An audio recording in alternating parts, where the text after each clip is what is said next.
The countryside of France offers some of the most beautiful landscape in the world, dotted with ancient churches and majestic old castles. One of these castles, which I once visited, is the 15th century Château de Milande, famous not only for its own beauty, but for the woman who once owned and occupied it and populated it with children. A world-famous singer and dancer by the name of Josephine Baker. Josephine was born in 1906 in my hometown of St. Louis, Missouri. Born into poverty, but incredibly talented, she was not always accepted in this country because she was African American. So, like so many others, she took her talent to Europe, which was far more racially tolerant than the United States of those days. And there she became an incredible superstar. Her songs are still listened to today, and her dancing and costumes are remembered as the most daring of her time. She was the first African American woman to star in a major motion picture or to become a world-famous entertainer. When years later she returned on tour to the United States, she refused to perform to the segregated audiences demanded by law, and she contributed to the growing civil rights movement here. During the war, she risked her life in secretly assisting the French resistance and was highly decorated for her brave services. Josephine was one of the most well-known women of her day, indeed of the 20th century. But what distinguishes her in my own heart is not her musical talent, not her dancing or exotic appearance, not her bravery in war or her courage in standing up to injustice and racism. What stands out for me is the remarkable family which Josephine Baker consciously formed. It was the post-war years in Europe. Everywhere was devastation and displacement, war widows and war orphans. Huge masses of desperate, frightened, starving refugees had been flooding in from the east, fleeing for their lives from the inhuman brutalities of the Red Army and the cruel Soviet occupation of their ancient homelands. It was very much like the situation we see today. The local people, who did not have enough to eat themselves, were often resentful and fearful of the newcomers, tried to keep them out, and often discriminated against them in big and small ways. Josephine saw all of this. She also saw that when she returned to perform in her home country, she was barred from many American hotels and refused service in clubs and restaurants because of the color of her skin. She saw the world and realized that this was not the way God intended the world to be.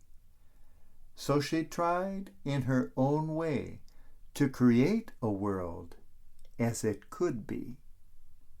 She decided not to adapt, but to adopt. She adopted a Korean baby, Akio, and raised him according to his Korean culture, language, and Buddhist background. At the same time, she found and adopted little Janot, a Japanese baby with Shinto background. Then came a blonde, blue-eyed Finnish baby, Jari, whom she baptized Protestant and raised as a Finn. Luis from Colombia was raised as a Spanish-speaking Catholic. Jean-Claude was a French baby whom Josephine baptized Catholic, while little Moise was to be brought up in his Jewish faith. When little Marianne and Brahim arrived from Algeria, one remained Catholic and the other Muslim. From the Ivory Coast in Africa came little Kofi, while Mara was from Venezuela. When Josephine read in the paper that a baby had been found by a homeless man in a garbage dump on Christmas Eve, she took him in too and named him Noel. Finally, Stellina joined the family, the child of a Moroccan immigrant. Altogether, she adopted 12 children into the family she began to call the Rainbow Tribe. She wanted to show that children of different ethnicities and religions could still be brothers and sisters, were indeed brothers and sisters, and so are we. This was her way of declaring war on racism, prejudice, and intolerance. It was unheard of for a black woman to adopt a white child. It was unimaginable for a black woman to adopt 12 from different races, religions, and cultures and raise them as one family of many different languages, faiths, costumes, and colors. Her Rainbow Tribe was a microcosm of the world as God made it. I will prove, she declared, that human beings can respect each other if given the chance.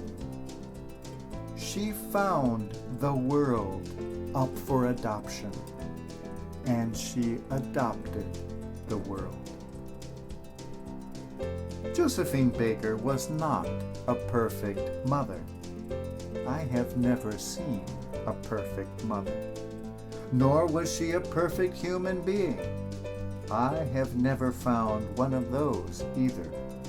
But confronted with a world of hatred and war and racial tension and intolerance, confronted with a world of children orphaned and abandoned and starving, confronted with a world of fear, a world of frightened refugees desperately fleeing persecution and butchery, she had the courage to stand up and do something. She dared to dream of a different sort of world and dared to show that such a world was possible. She dared to take to heart the words of another dreamer. Whoever receives one child such as this, or 12, or 1,000,000, or 8 billion, in my name, receives me. And whoever receives me, receives not me, but the one who sent me. May we dare to do the same.